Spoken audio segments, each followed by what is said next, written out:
Teleaula Natal. Olá pessoal, sou o professor Romerito, homem, moreno, 1,70 m, tenho cabelos pretos e olhos castanhos. Estou vestindo uma calça jeans, um tênis, calçando um tênis e uma camisa de cor preta. Eu tenho um sinal, de acordo com Libras, que é a letra R, de acordo com o alfabeto Libras, posicionando o dedo indicador e médio entrelaçados ao lado da minha orelha direita e fazendo a volta por baixo do queixo até a orelha esquerda, indo e voltando, sinalizando que eu uso barra. Hoje estarei dando continuidade ao nosso assunto de ginástica, falando sobre ginástica e força. Nesse primeiro slide está sendo ilustrado o nome da Secretaria Municipal de Educação de Natal, o nome da nossa disciplina, Educação Física, a imagem da formação continuada em Educação Física e o nome dos professores que contribuíram para a elaboração dessa aula, que foram os professores Arlindo Souza, Cláudia Érica, Lenilson Ângelo, Roberta Dantas e Rosemary de Souza. Lembrando a vocês que a imagem da formação continuada em Educação Física estará presente nesses 14 slides da aula de hoje, na parte superior esquerda. Então, pessoal, de acordo com o roteiro de nossa aula, estarei dando continuidade hoje aos componentes da aptidão física relacionada à saúde, com predominância lá falando sobre força, certo? Estarei apontando a importância da força para a saúde. Vou falar de uma musculação a qual pode estar sendo trabalhada, ou seja, praticada para se desenvolver força, que é a musculação. Falarei também sobre as variáveis de treinamento e no final teremos a nossa atividade da semana. Então, pessoal, seguindo com o nosso assunto, os componentes da aptidão física relacionada à saúde, a qual são aqueles componentes que, se trabalhados durante o exercício, trazem benefícios para a saúde. Nesse slide tem um elemento gráfico em formato de hierarquia apontando esses componentes, onde na parte superior desse elemento gráfico está escrito o nome aptidão física e saúde e na parte inferior o nome de cada um desses componentes. Hoje estaremos dando ênfase na parte da força, que é uma capacidade física muito importante para a saúde.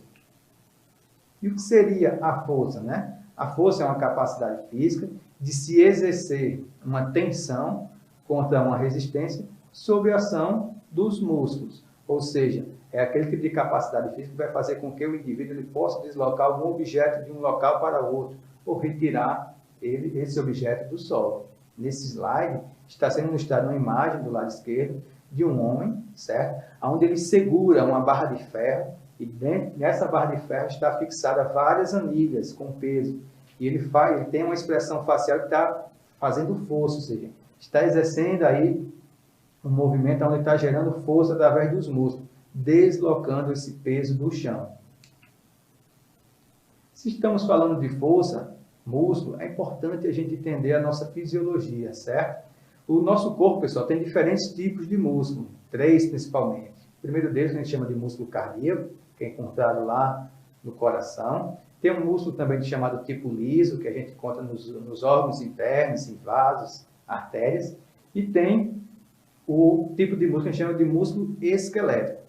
Tanto o músculo cardíaco quanto o músculo liso, pessoal, a sua ação ela é uma ação involuntária, ou seja, quem comanda a ação do movimento é o cérebro.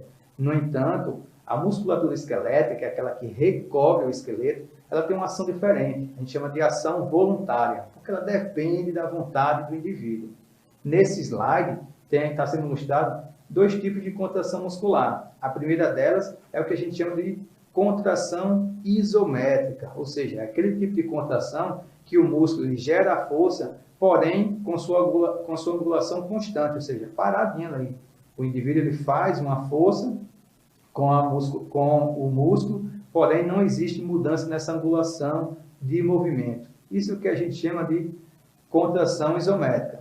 Na imagem ilustrada à esquerda no slide, mostra a imagem de um braço, certo? Em um formato esquelético, ou seja, mostrando aí os ossos desse braço, e ao lado desse osso úmero do braço está o músculo de bíceps.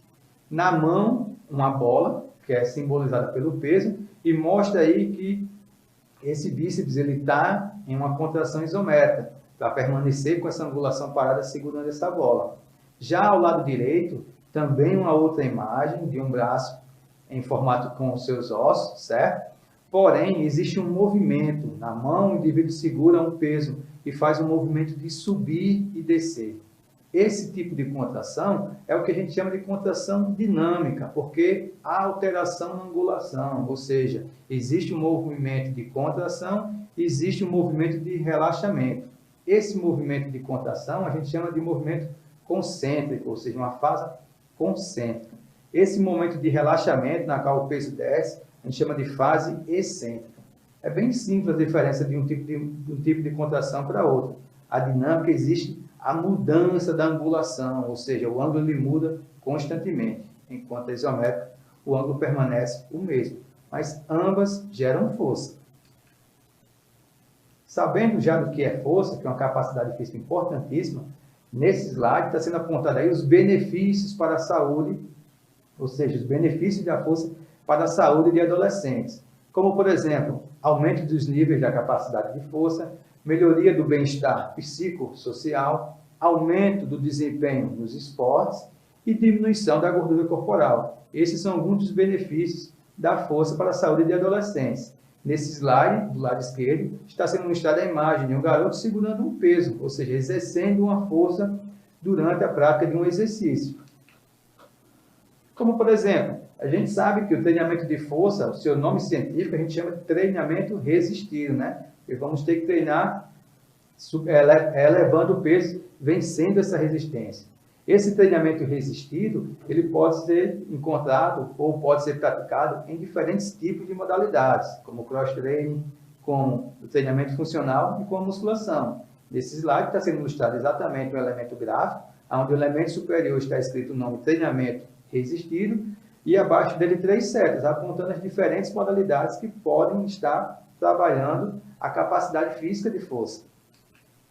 Sabendo dessas modalidades, vamos destacar agora uma que é mais comum, uma que está mais próxima de todos nós, que é a musculação, certo? A musculação é uma modalidade de treino de força que consiste no levantamento de pesos, seja com halteres, barras com pesos ou aparelhos específicos. Nesse slide está sendo mostrada a imagem, do lado esquerdo, de uma moça em um ambiente de academia.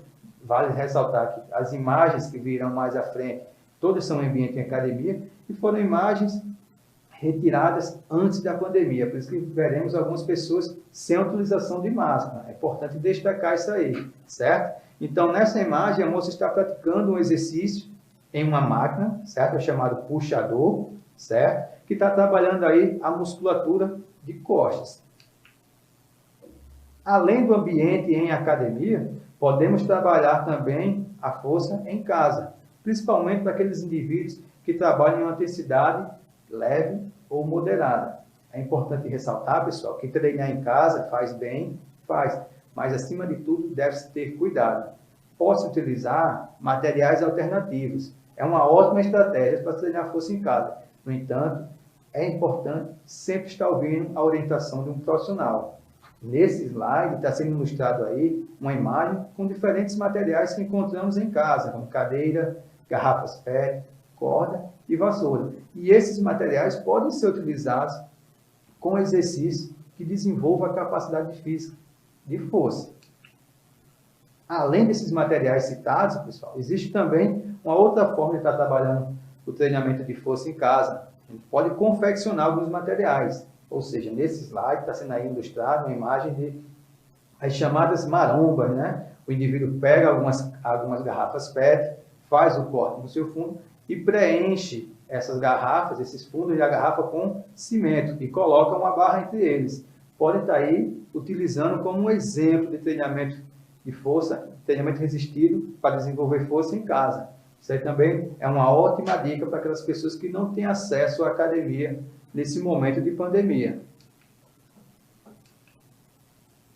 Se estamos falando de treinamento, né, de força, musculação, é importante a gente entender um pouco mais sobre ela, seja o treinamento em casa, seja o treinamento em academia.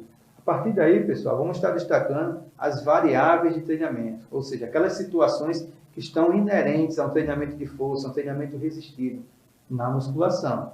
Nesse slide temos 2 imagens em formato de GIF, ou seja, imagens que têm movimento, apontando essas variáveis de treinamento. A primeira delas, à esquerda, é a primeira variável, que a gente chama de repetição.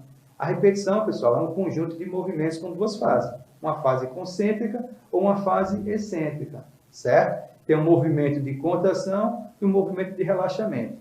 É importante destacar também que a repetição ela pode ser dada pelo número de repetições, 1, 2, 3, 4 e assim vai. Geralmente tem uma média que vai de 10 a 15 repetições, certo? Mas essa repetição também ela pode ser dada pelo tempo, quando a contração for isométrica, certo? Ou seja, permanece segurando o peso durante determinado tempo.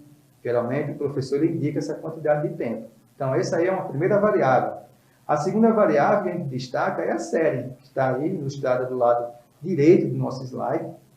A imagem de um homem fazendo um movimento de subir e descer, segurando uma barra, certo? E tem um exemplo do que é a série, que também é uma variável de treinamento. A série, pessoal, consiste no conjunto de repetições que o indivíduo faz durante o exercício, como, por exemplo, 15 repetições. 15 repetições, pessoal, esse conjunto de 15 repetições a gente chama de série. Se o indivíduo vai fazer um exercício, geralmente o professor diz a quantidade de séries que ele deve fazer. Fulano, faça 3 séries de 10 repetições. Ou seja, quando o professor fala isso, estamos trabalhando duas variáveis, a repetição e a série.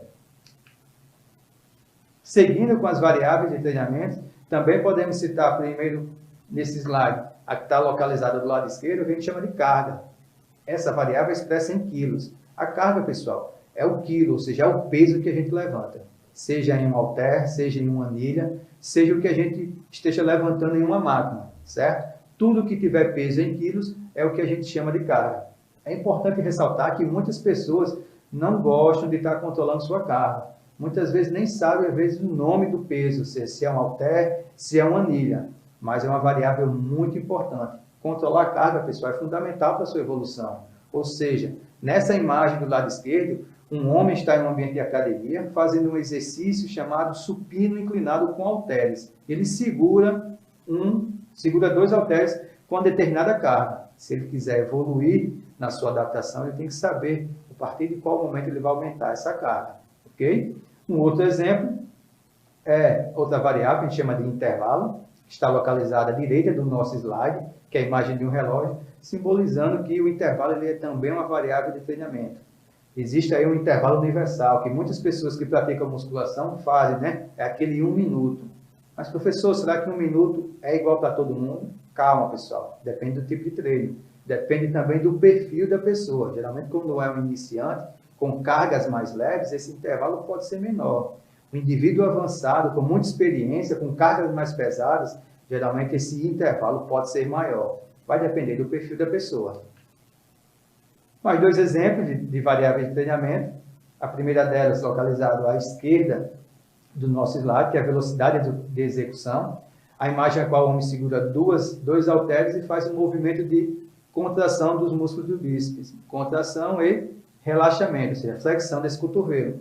A imagem que está descrita aí é uma mesma velocidade de execução, pessoal. No entanto, essa variável pode ser controlada. Geralmente, o movimento de contração tem que ser um movimento mais rápido, ou seja, mais rápido do que o movimento de relaxamento. No relaxamento, a gente tende a segurar mais o peso. Então, é importante controlar a velocidade de execução. Do lado direito, uma outra imagem de uma mulher fazendo também um exercício, levantando um peso que está ao solo, segurando uma barra, certo? Está aí descrita a variável de intensidade. Ou seja, tem como também trabalhar a intensidade durante o treinamento de força. Aonde está incluída a intensidade? Seja no aumento da carga do peso, seja na diminuição do intervalo de descanso, ou no aumento das repetições. Tudo isso aí se dá ao longo da adaptação e da evolução do indivíduo.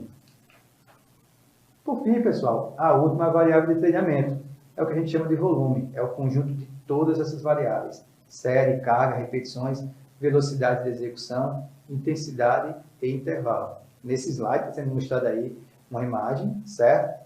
De um círculo, no qual, dentro desse círculo, tem o nome de todas as variáveis que eu citei anteriormente. E o conjunto de todas essas variáveis é o que a gente chama de volume. Se alguém me perguntar qual é o volume do seu treino de força, você pode dizer: hoje eu fiz 10 séries, um total de 150 repetições, quantidade de quilos variadas para cada exercício. um intervalo de mais ou menos 1 minuto. E assim vai.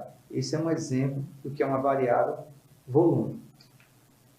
Daí, pessoal, chegamos ao final de mais uma semana das nossas aulas de Educação Física. Seu professor ou professora de Educação Física da escola irá elaborar uma atividade com base em nossas aulas, para que vocês possam fixar melhor o conteúdo assistido.